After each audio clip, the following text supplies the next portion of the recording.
ठीक है, तो हमारा एक टॉपिक कंप्लीट हो गया, कौन सा, you bacteria. And you bacteria के बाद हम शुरू करेंगे नेक्स्ट टॉपिक, कौन सा, आर्की बैक्टीरिया के बारे में। बड़ा आसान सा छोटा सा टॉपिक है आर्की बैक्टीरिया। अब आर्की बैक्टीरिया हमने बोला था कि जहाँ कोई नहीं रह सकता है वहाँ कौन रहता है, आर्की बैक्टीरिया।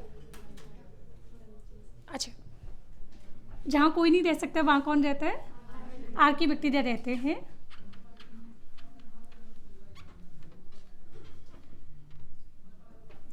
तो survive in very harsh condition, survive in very harsh condition. और ये मैं आपको ऑलरेडी बता चुकी हूँ कि अर्थ के ऊपर सबसे पहली फर्स्ट इवॉल्व्ड लाइफ कौन सी थी, है ना, या फिर आप बोल सकते हो मोस्ट प्रिमिटिव लाइफ कौन सी होगी, मोस्ट प्रिमिटिव लाइफ भी कौन हो जाएगी, आर्की बैक्टीरिया हो जाएगा।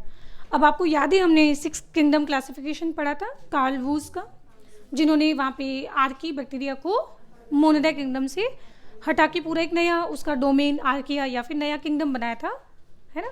फिर उन्होंने 6 किंगडम बना दिए थे और उसका रीज़न क्या था, तो एक हमने पढ़ा था सेल वॉल, सेल मेम्ब्रेन और 16S आरआरएनए का सीक्वेंस, है ना। तो इधर देखिए सामने, अगर इसमें सेल वॉल को देखें तो बैक्टीरिया की सेल वॉल किसकी बनी होती है, पेप्टिडोग्लाइकेन की बनी होती है।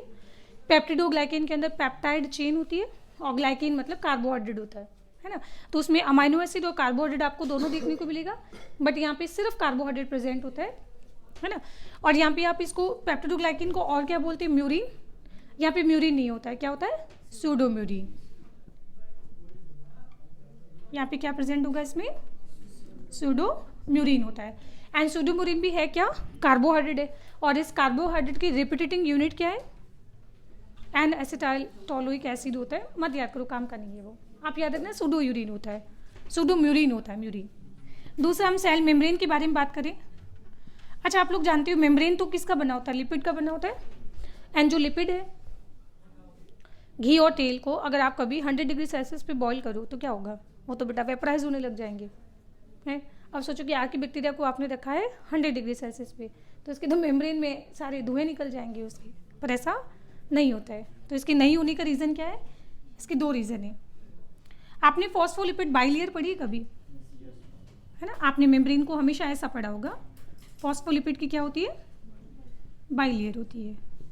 और इसमें जो फैटी एसिड होते हैं ना, जरा ध्यान से देखना, बाइलेयर नहीं होगी, यहाँ पे होगी मोनोलेयर। कहीं ऐसा ना हो कि टेम्परेचर बढ़ जाने की वजह से दोनों मेम्ब्रेन अलग ना हो जाए, तो इन दोनों को बीच में यहाँ पे जोड़ दिया जाता है, किससे, कोवलेंट बॉन्ड की मदद से। एंड कोवलेंट बॉन्ड आप जानते हो सिंगल बॉन्ड, है ना, केमिस्ट्री के काफ़ी स्ट्रॉन्ग बॉन्ड होते हैं, राइट। तो इन दोनों लेयर को आपस में जोड़ दिया जाता है, किससे, कोवलेंट बॉन्ड की मदद से जोड़ दिया जाता है। तो इसके बाद अब मुझे बताइए, मेम्ब्रेन जो है वो बाइलेयर हो गई, कि ये तो पूरी एक ही मेम्ब्रेन हो गई ना, तो उसको बोला जाएगा क्या, मोनोलेयर।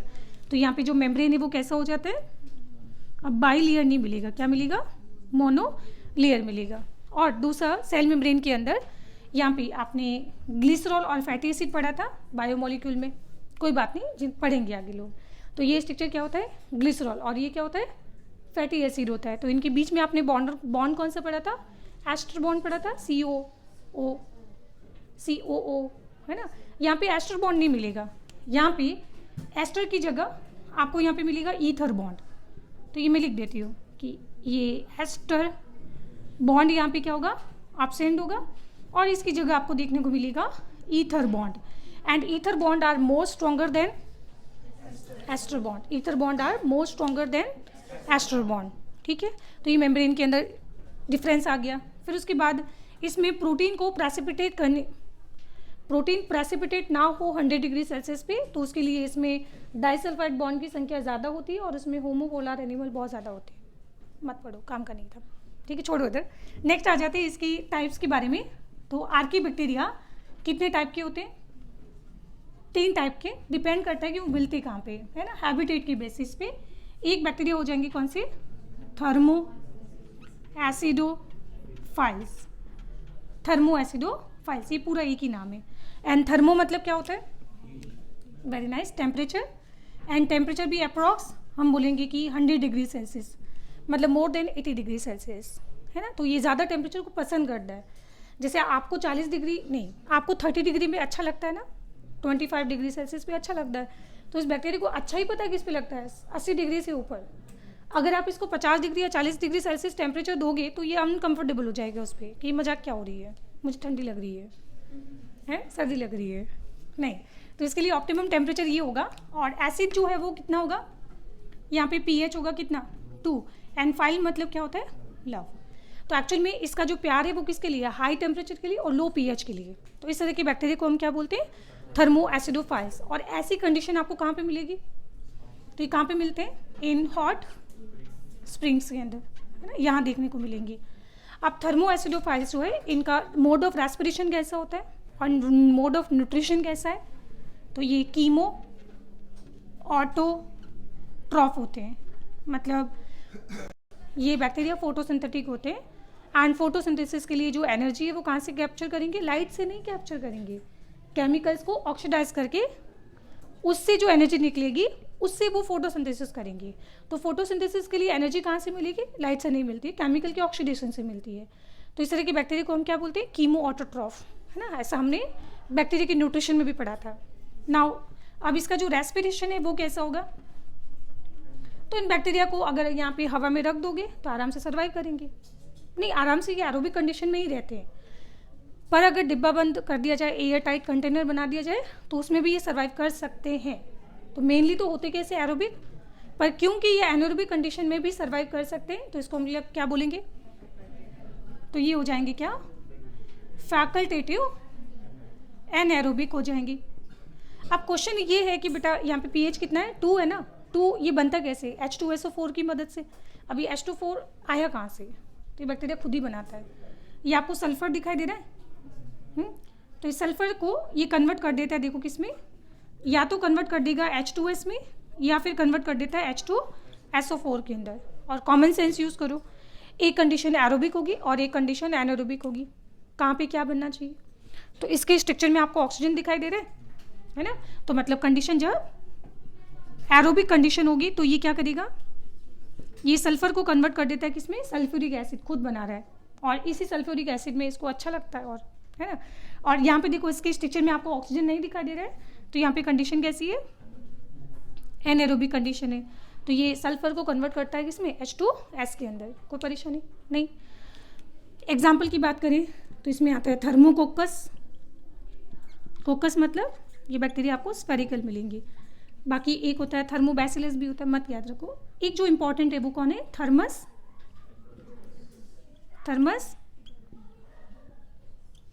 एक्वेटिकस। और थर्मस एक्वेटिकस आगे जाके 12th में हम बायोटेक्नोलॉजी में, पीसीआर में इसका बहुत इंपॉर्टेंट रोल है, तो याद रखना, ये काम आएगा ना। चलो नेक्स्ट, दूसरी कैटेगरी इसमें होती है, भैया एक बार जाओ उधर। दूसरी कैटेगरी इसमें आती है कौन सी, यहाँ पे मेथेनोजेंस। एंड तीसरी कैटेगरी होती है यहाँ पे कौन सा, हेलोफाइल्स। तो नाम से ही पता चल रहा है कि मेथेनोजेंस क्या करेंगे, जो मैथेन प्रोड्यूस करते हैं। जेंस मतलब क्या होता है, जनरेट करना, जनरेट मतलब प्रोड्यूस करना। अब मेथेनोजेंस बैक्टीरिया आपने कभी कहीं पढ़े हैं,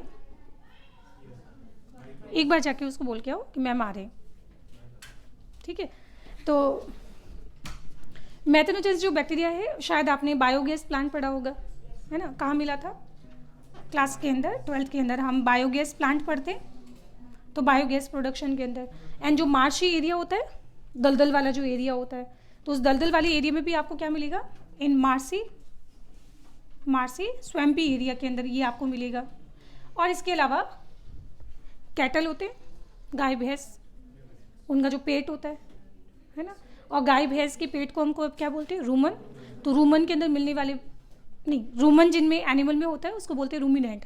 तो गाय भैंस बकरी ये कौन है, रूमिनेंट है। तो उनके रूमन मतलब स्टमक के अंदर मिलते हैं बैक्टीरिया मेथेनोजेंस, जो वहाँ पे सेलुलेज एंजाइम का प्रोडक्शन करते हैं, है ना। ऐसा आप कभी पढ़ोगे आगे वाले क्लासेस में। तो यहाँ पे एंड कहाँ पे मिलेगा, एंड इन रूमिनेंट। है ना, पूरा लिख लेना, स्टमक ऑफ रूमिनेंट। और रूमिनेंट के स्टमक को बोलते हैं क्या हम लोग, रूमन बोलते हैं। वहाँ पे उनका रोल क्या है, सेलुलेज एंजाइम का प्रोडक्शन करना। ठीक है, चलो ये हो गया। अब इसका मोड ऑफ न्यूट्रिशन भी क्या होगा, अगेन ये भी क्या होंगे, कीमो ऑटो। अब कॉमन सेंस की बात है कि ये जहाँ पे सर्वाइव कर रहे हैं बायोगैस प्लांट, वो एयर टाइट कंटेनर होता है, एयर टाइट होता है ना, तो वहाँ पे लाइट तो जाएगी नहीं। तो लाइट फोटोसिंथेसिस के लिए करने के लिए एनर्जी कहाँ से लाएंगी, वो केमिकल के ऑक्सीडेशन से। ठीक है, और इसके अलावा इनका रेस्पिरेशन क्या होगा, तो ये सेम टू सेम कैसे नहीं, ये ऑब्लिगेटिव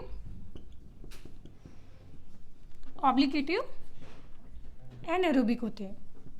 तो इसलिए आपको याद होगा कि बायोगैस प्लांट में जब बायोगैस का प्रोडक्शन करते हैं तो याद है वो जो टंकी होती है उसको एयर टाइट रखते हैं, है ना। एयर टाइट रखना क्यों, क्योंकि जैसे ही ऑक्सीजन अगर अवेलेबल होगी फिर ये बैक्टीरिया मारे जाएंगे।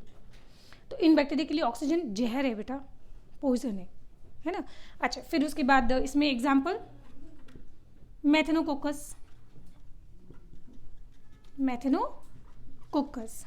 बस खत्म।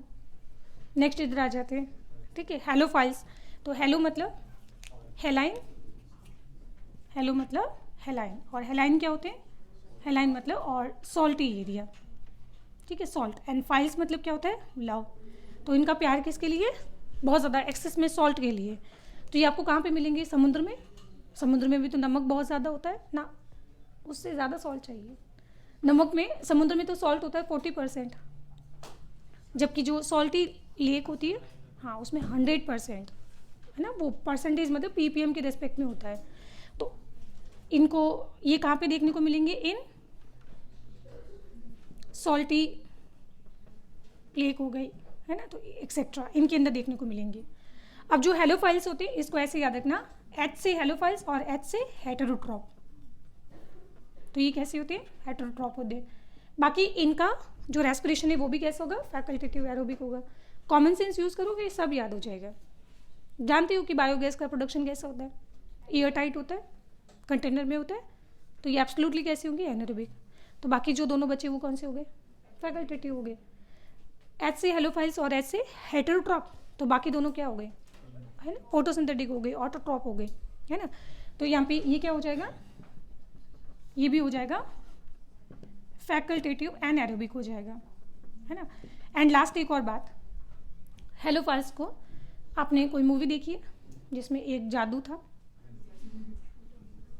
तो इसको बायोलॉजिकल क्लासेस का क्या बोला जाता है, जादू नहीं, जादू। और जादू कोई मिल गया मूवी देखिए, हाँ, उसमें आपने देखा था जादू क्या खाता है, धूप खाता है ना। उसकी बैटरी बड़ी ज़बरदस्त थी। हम क्या करते हैं, देखो पहले सनलाइट को प्लांट क्या करते हैं, ग्लूकोज में कन्वर्ट करते हैं, फिर हम ग्लूकोज खाते हैं, उस केमिकल को हम फिर एटीपी में कन्वर्ट करते हैं। तो हमारे पास ताकत नहीं है कि हम सोलर रेडिएशन को डायरेक्टली एटीपी में कन्वर्ट कर लें। पहले हम सोलर रेडिएशन को केमिकल एनर्जी में कन्वर्ट करते हैं, फिर केमिकल एनर्जी को हम एटीपी में कन्वर्ट करते हैं, बायोलॉजिकल एनर्जी में। पर ये वैसा ही है, इसकी देखो बैटरी चार्ज होने वाली है। ये मान लो कि बैक्टीरिया है, बैक्टीरिया की सेल वॉल है, एंड सेल वॉल के अंदर ये कौन है, सेल मेम्ब्रेन है ना। इस सेल मेम्ब्रेन के अंदर एक बहुत खास बात है कि एक पिगमेंट प्रेजेंट होता है, इसको मैं स्टार की तरह लिख दूँ। और इस पिगमेंट के ऊपर ओलंपियाड में बड़ा इंपॉर्टेंट क्वेश्चन आता है। आपकी आंखों में एक पिगमेंट होता है रोडोप्सिन और आयोडोप्सिन, रोडोप्सिन और आयोडोप्सिन। एग्जैक्टली इसके पास क्या प्रेजेंट होता है, रोडोप्सिन।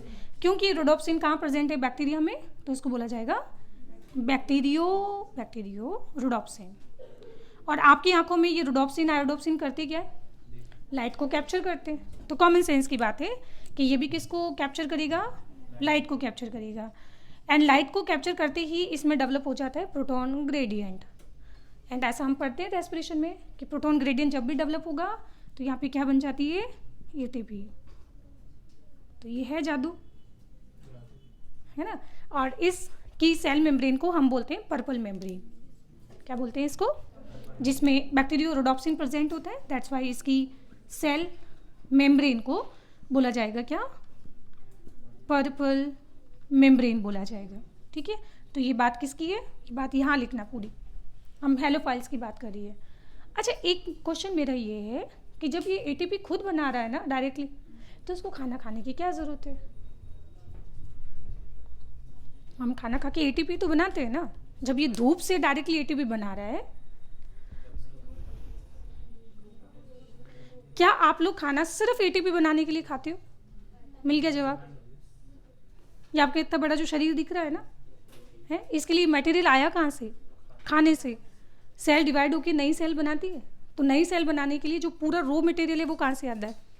नए अगर प्रोटीन, बेटा इसमें भी तो बहुत सारी मेटाबॉलिक रिएक्शंस होगी। मेटाबॉलिक रिएक्शन कौन परफॉर्म करता है? एंजाइम। और एंजाइम किसकी बनी होती है? प्रोटीन के। मतलब प्रोटीन किसकी बनी होती है? अमाइनो एसिड की। तो अमाइनो एसिड आएगा कहाँ से? खाने से। तो बेटा एटीपी भले ही वो कहाँ से बना ले, लाइट से बना ले, पर उसके अलावा इसका बिल्डिंग ब्लॉक हो गया या नया बैक्टीरिया पूरा बनाना है, नए एंजाइम बनाने हैं, तो उसके लिए तो उसको खाना ही पड़ेगा ना खाना। तो उसके लिए वो फिर कैसा हो जाता है? हेटेरोट्रॉपिक हो जाता है। कोई परेशानी है?